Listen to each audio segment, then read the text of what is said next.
Welcome. My name is Julie Bates. I'm a teacher, researcher, caregiver, and artist at this stage in my life. I have loved earning my master's degree in art education from the University of Florida. I've been encouraged to pursue my art practice alongside teaching, writing, and researching, thanks to my professors and the courses offered in this program. Grounding myself in these practices over the past 2 years has been a pleasure. Through my capstone research, I've integrated my identities, which has resulted in feeling strong, focused, and prepared for my next season in art education. The title of my capstone research project is Creative Connections: Individualized Art Interventions for Older People with Dementia. My interest in developing and implementing art interventions for people with dementia was preceded by my mother's diagnosis of dementia in the fall of 2023. Since my mom and I are both textile artists, it was important to me to help her maintain creative outlets for her life. One of my teacher friends has a mom named Renee. She also has dementia. When we found that our moms had a lot in common, we made plans to find ways for both women to continue their love of quilting despite their dementia diagnosis. When it was time to choose my topic for capstone, I was already curious about art intervention in dementia, so it was a natural choice for me to formally investigate. I collaborated with both my mom and Renee to design and implement art interventions that would target their interests, increase their social connection, and maintain their personhood.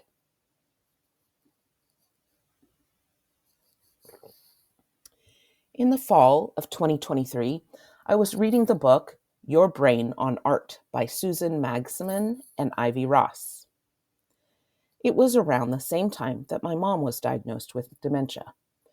The book's premise was that our brains and bodies transform when we participate in the arts. The book shows how this knowledge can improve our health, enable us to flourish, and build stronger communities. These concepts gave me hope that I had something significant to offer as an artist and teacher when stepping into the role of caregiver for my mom.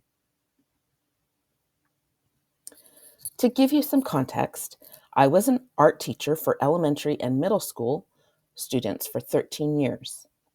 During my career, I adopted student choice and teaching for artistic behavior, or TAB, as essential to my philosophy of education. I believed art making was a fantastic vehicle for children to express and know themselves. Applying this philosophy to adult art education, I believed art activities related to past interests would increase engagement for older people with dementia. Some of the early effects of dementia are difficulty making decisions, maintaining interest in activities, and information processing. When offering various art activities to Renee at the care home, I noticed a lack of interest in painting, drawing, clay, or jewelry making, but when projects involved stitching or quilting, her interest increased. I live in Texas and my mom lives in Colorado, and after her diagnosis, it became a priority to visit her more often. On these visits, I witnessed her distress at not being able to initiate projects like she used to. That realization resulted in a collaboration between the two of us. Together, we designed the quilt. She would sew and iron. I would calculate, measure, and cut. With Renee, I offered a variety of activities. I noticed the lack of interest in painting, drawing, clay, or jewelry making. But when projects involved stitching or quilting, her interest increased. These experiences made me want to know more about creating tailored art interventions. I started with the goal of designing and implementing individualized art interventions for people with dementia. Within that subject, I developed 3 specific questions to investigate. First, would reminiscing in combination with art intervention enhance social connection? Second, could choice-based instruction sustain personhood for people with dementia? Third, in what ways did creating and implementing art interventions for my people with dementia alter the relational dynamics between us? When I looked at the literature on this topic, several concepts stood out. First, there was a lot of research right now about how the brain works, which informed my understanding of dementia and art interventions.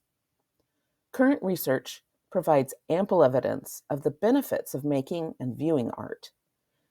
Interaction with art increased engagement and quality of life for participants. According to Bagan, making art or even viewing art causes the brain to continue to reshape, adapt, and restructure, thus expanding the potential to increase brain reserve capacity. Second, there were gaps in the research on art intervention that indicate more study was needed in the following areas. For people with dementia who live at home, there's just not a lot of information about how or even if interventions are being used. Also, more studies were needed concerning art interventions that were specific to the individual. There was a lot of research into the benefits of general art interventions like music, theater, storytelling, dance, and painting, but not into other art forms like quilting, weaving, woodworking. Schneider wrote, "Little research has been undertaken in relation to manual arts and crafts in dementia." Third, I found similarities between person-centered care and choice-based art education. One definition by Fazio et al. States, person-centered care is a philosophy of care built around the needs of the individual and contingent upon knowing the unique individual through an interpersonal relationship. In a similar way, Phillips writes, choice art educators seek to develop the artistic thinking of their students through centers and choices, encouraging them and teaching them to come up with their own ideas for art making. This approach facilitates differentiation, which easily meets the needs of a variety of types of learners. Both of these approaches, person-centered care and choice art education, approach the needs of the individual.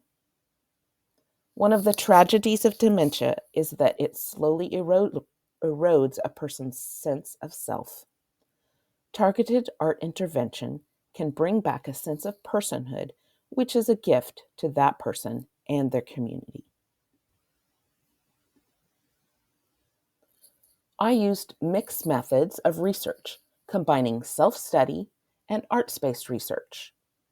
Since my collaborators were not my study subjects, I received an IRB exemption. One of the reasons I chose self-study was the necessity to integrate my personal and professional insights. Pithouse et al. Writes, part of the strength of many self-studies is a holistic approach that acknowledges the intersection of the personal and the professional. This holistic approach allowed me to freely collaborate with Mom and Renee while thinking deeply about what I felt and perceived through the lens of my profession as an art teacher. A second reason self-study was appropriate came from Dr. Powell's statement. Moving from micro to macro, self-study offered insights from contextualized experiences that have universal application. I translated small learning moments into broad principles for others to apply to their unique circumstances. Allowing that no two cases were the same, some general recommendations were possible when looking at the larger context of teacher, artist, and caregiver roles. For art-based research, it is a methodology that uses creative expression to examine lived experiences. So I used art space research with my collaborators as we made art together. I also used it to create my own art piece. Levy writes that art-based research promotes experiential knowledge, artistic practice, and emergent, open-ended, evolving inquiry process. It was essential to remain open-ended with outcomes and allow inquiry to emerge. Working with my mom and Renee meant being sensitive to their capacity and mine during each interaction. Their receptivity to the art interventions I designed varied based on many factors. Some external factors were things like interruptions, scheduling conflicts, and timing. Some internal factors were things like dysregulated emotions, fatigue, and confusion. Flexibility and responsiveness were essential to my research. This is an example from my arts-based research. So I made this quilt using a combination of traditional block construction and non-traditional piecework and embellishment. So the memory quilt represents a dialogue with my mom about the importance of her contribution to my creativity and how I have developed my own skills and perspectives as an artist. These are some close-ups of different symbols I used in my quilt. Here is the mighty grackle, which is a personal symbol for fierce, persistent activity. Here's a tree form in a heart that represents roots and branches of being loved. This portrait is my mom and I at her birthday tea party. These are cyanotypes with embellishments. Here's a symbol. My hands are a symbol for the work I do as a teacher, artist, and caregiver. And then this little picture is Sadie, the dog, who is my mom's sweet companion. I collected data by writing, taking photos, and mining photos from the past, talking to teachers and caregivers, recording conversations with my collaborators, and making art. I reflected on my practice by creating individualized art interventions for my mom and Renee and shared these reflections with critical friends for feedback. I made collaborative artwork with people who have dementia. My own artwork was based on my experiences throughout the study. My journal contains all my reflections from each visit, activity, and conversation.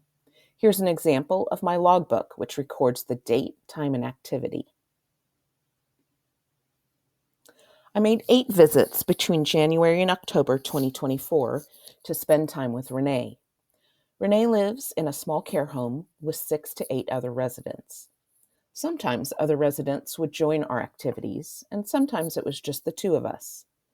I designed and implemented a variety of art interventions. We beaded bracelets, painted wooden lanterns, sewed small stuffed animals, and did a quilting bee type activity where we had a quilt between us that we stitched together. Here you see some of our activities and a photo of Renee as a younger woman making a quilt. I visited my parents 5 times from fall 2023 to fall 2024. In each visit, it was about 2 weeks long. We started a collaborative quilt last fall in 2023. We worked on it during many of my visits. We also made cyanotypes, hosted a tea party, and went to the mountains. Here are some photos of significant moments of creativity throughout the years. In the first one, at Claire's Closet, Mom was the owner of this little spot called Claire's Closet. It's a tea party venue for children's birthday parties. In the center is a picture of a quilt that Mom made me for my high school graduation. The photo at right is my mom working on the collaborative quilt. I analyzed data using themes and codes. I coded my data using the theme of increased connection and sustained personhood. Throughout the data collection, other themes emerged, such as deficits and changes due to dementia, and my response and action to those changes. I used color coding, spreadsheets, and sticky notes to categorize and sift the data. In this spreadsheet, I analyzed different activities and situations to see how they correlated to those two themes of connection and personhood. I used the same two themes to analyze my art practice. I tracked how making my quilt promoted both personhood, which is what makes me feel like myself, and connection, which is my relationship to others. I used sticky notes to sift through my observations and then categorize them by individual characteristics and by group. During the process, I realized that cooking, fostering family relationships through events and parties, and going on trips to experience nature all fell under the umbrella of living a creative life. Recreating those moments as interventions had significant benefits, including improving the quality of life and decreasing isolation. Another area of insight from data analysis was the correlation of characteristics in the role of teacher, caregiver, and artist.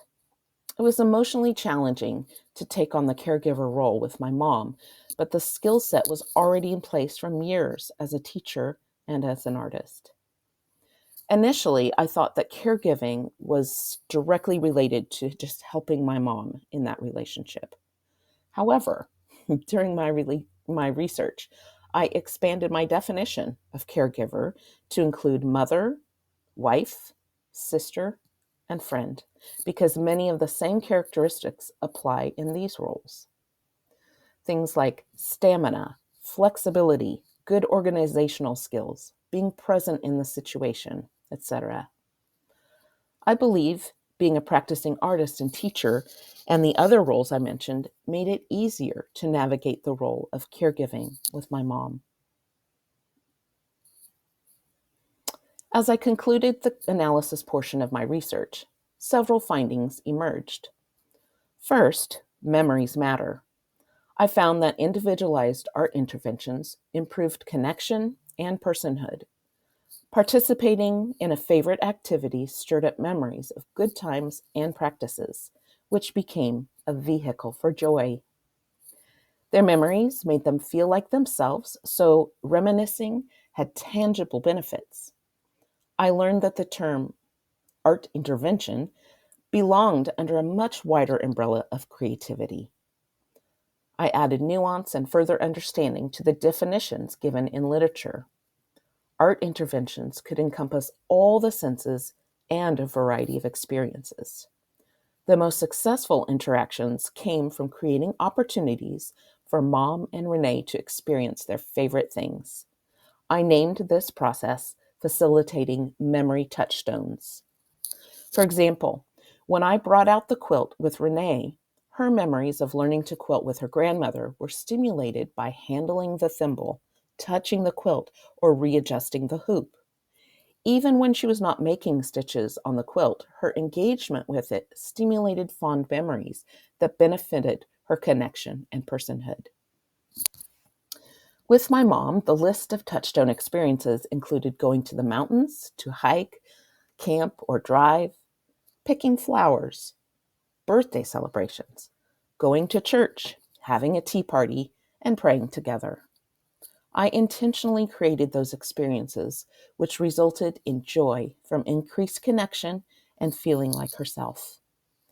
These activities fit into broader categories like working with your hands, telling stories, and opportunities to help, guide, and teach others. Next, I discovered the significance of grounding experiences. Reminiscing had a profoundly positive overall effect, but occasionally memories or circumstances caused acute distress. When that happened, I found different ways to help ground myself, Renee, and my mom. These grounding techniques included changing the environment, distracting, or working with textiles. This experience reminded me of my years of teaching in public school. Having agitated children with busy bodies and distressed speech was common. Over time, I learned that when a student was wound up and agitated, a simple task that involved textiles grounded them.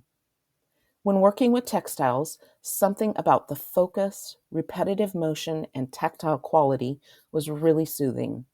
It was interesting to see this phenomenon in my students, in people with dementia, and in myself.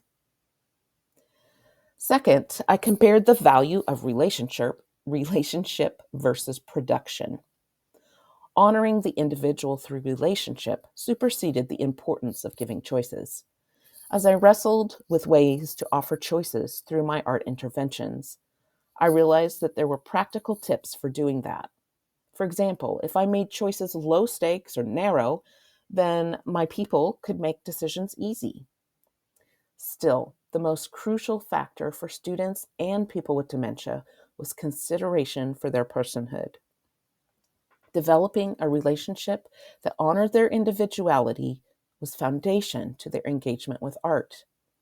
Once the person felt valued and safe in the relationship, we call that connection, then they could express themselves.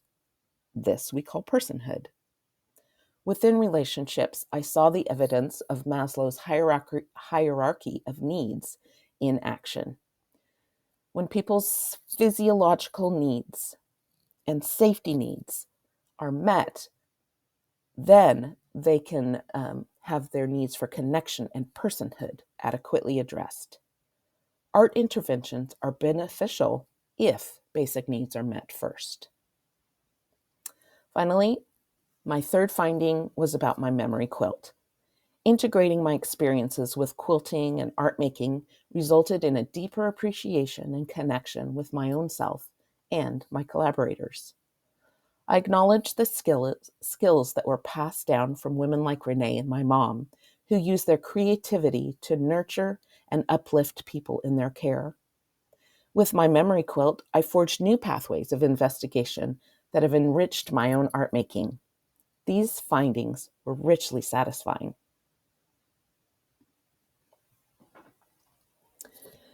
Discussion consists of interpreting findings in connection with scholarly voices. So the first research question was, could choice-based instruction sustain personhood? A principle of person-centered care, according to Cousins et al., is to promote personhood with art interventions with the goal of purpose and feelings of independence, identity, and empowerment, while being personalized and accessible to individual needs and choices. I found that broadening the definition of art intervention was necessary to ensure the goal of sustained personhood. During research, I found that Renee and Mom expressed their personhood through many creative outlets, including cooking, entertaining, homemaking, sewing, gardening, and raising children. Second, did reminiscing combined with art intervention enhance connection? My answer was that creativity was a catalyst for reminiscing and made the flow of words and ideas come more freely. Heitz wrote, "A creative avenue can provide a new form of communication that will not only help an individual tell his or her story, but also process his or her memories and information." Reminiscing in combination with art making was an effective strategy for combating loneliness and lack of meaning for my dementia partners. Third, the question was, in what ways did creating and implementing art intervention alter the relational dynamics? So the interpersonal dynamics were not as changed as I anticipated. Spending focused time engaged in a creative activity opened gates to joy and strengthened our connections. My mom's mood has been affected by dementia. Caprini et al. Wrote, "Apathy is characterized by loss of interest and social withdrawal, and generally decreased motivation, initiation, and persistence in absence of low mood or depressive thought patterns." The outcome of my capstone project has a couple of parts. First, my memory quilt and research paper will be on exhibition in Eaton, Colorado in December with a gathering of family and friends. Also, I have a presentation piece for YouTube that combines still photos, audio recordings, and process videos from my art practice. I will publish this to my website and YouTube channels as soon as it's finished. I would like to present my findings to other organizations like Dementia Together in Colorado and at NAEA.